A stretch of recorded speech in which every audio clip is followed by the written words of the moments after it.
Hello, my name is Rhonda Stacey. I am a graduate student at Morningside College and a resource teacher at Twin Ridge Elementary School in Bellevue, Nebraska. The title of my research report and presentation is Co-Teaching: How It Impacts Measures of Academic Progress Scores for Reading in 4th Grade. The Measures of Academic Progress is a standardized test done by students in Bellevue Public Schools 3 times each year.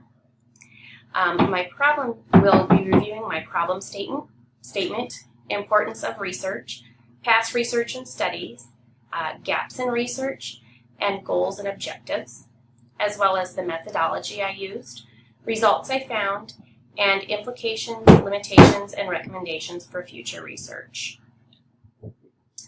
My problem statement is that U.S. students have been scoring below proficient in reading for years. Since 1969, the U.S. has been reporting the academic achievements of our students in elementary and middle schools using the National Assessment of Education Progress. And according to the National Center, scores as recent as 2013 have been below proficient. In an effort to increase students' academic scores, the U.S. education has adopted new standards and policies, but students are still performing below desired levels. The purpose of my study was to determine the effects of co-teaching in a classroom, participating inclusion. My prediction was that co-taught students will have higher measures of academic progress, or MAP scores, than students in traditional classrooms. So why co-teaching? Across the country, inclusion is on the rise, and Bellevue Public Schools are implementing co-teaching as a means to meet the students' needs who have IEPs, as well as further education of students who are needing more individual help but may not have an IEP. Now we come to the importance of research. No Child Left Behind has emphasized standardized testing as well as Common Core standards and nationalized score reporting. The National Assessment of Education Progress and the National Center of Education Statistics show reading scores are below proficient, and recent studies and research have shown success in co-teaching and inclusion classrooms. However, no research is available on the effects of co-teaching on MAP reading scores. There is some past research and studies that have been done on co-teaching and inclusion. Martson found 6 common steps to make co-teaching experience successful. Those can be found in any classroom across the country. Pomerantz and Pierce studied co-teaching implemented at a Williams school in northern United States, where their students, after receiving co-teaching, are no longer failing in reading. There was another study done at St. Cloud University in Minnesota, where those students have seen gains through co-teaching as well. Loger and Wilmer conducted a national study on inclusion, where they found positive impacts on social behaviors as well as academics. And finally, we come to the study done by Bell, comparing math scores in co-teaching classrooms. Her study was done in the 2012-2013 school year, comparing math scores, but showed no improvement after 1 year. There is a significant gap in research. Comparable research done addressing my study's purpose is lacking to non-existent. I did find information on co-teaching and inclusion that showed positive results, but nothing for MAP's reading test scores. So my study may provide further examination and fill that gap, and the results I found may support future endeavors and research. The research question was, of course, what are the effects of co-teaching on 4th grade students' MAP reading scores? I wanted to determine what would happen to student scores after co-teaching took place. The purpose of the research was to find out if the scores would increase or not.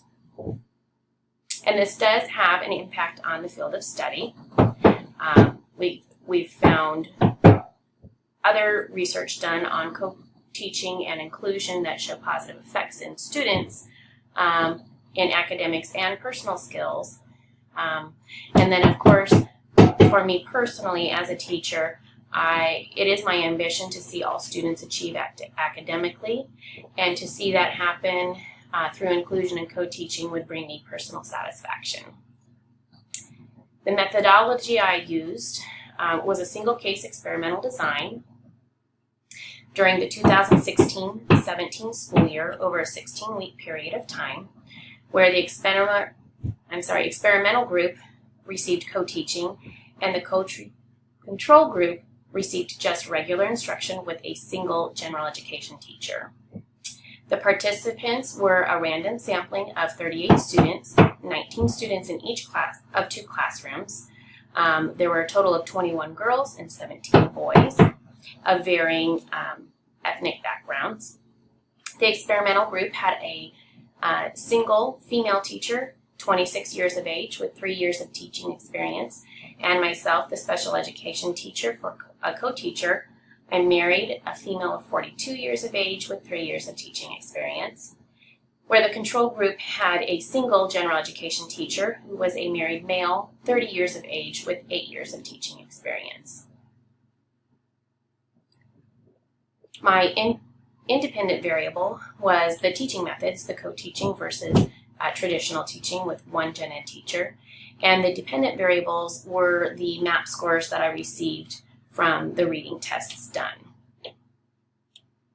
The materials I used were the district issues MAP book and the Scott Foreman's Reading Streets curriculum put out by Pearson that Bellevue Public Schools uses, and of course the students in the study were my participants. The procedure I followed was over a 16-week period at the end of the 2016 calendar year. We took one MAP reading test at the end of August, followed by 16 weeks of co-teaching, and then another MAP reading test done in December of 2016. Students were divided into experimental and control groups. Naturally, I just followed the class list put out at the beginning of the school year. And then co-teaching was taking place in the experimental group through a 1-hour block of time, where we taught a whole group lesson and then split the students up into small groups no larger than 8, and those groups were randomly changed at 2-week intervals. I did analyze the data of the MAP reading scores for fall and winter. I made comparisons between the experimental and control groups. I looked at the average scores from MAP reading test results using the t-test to evaluate performance of both groups and evaluate the mean scores. And then I analyzed data at the conclusion of the winter test period. Of course, then I found the results of my study. Would co-teaching be effective in increasing MAP reading scores? My hypothesis was supported by the data.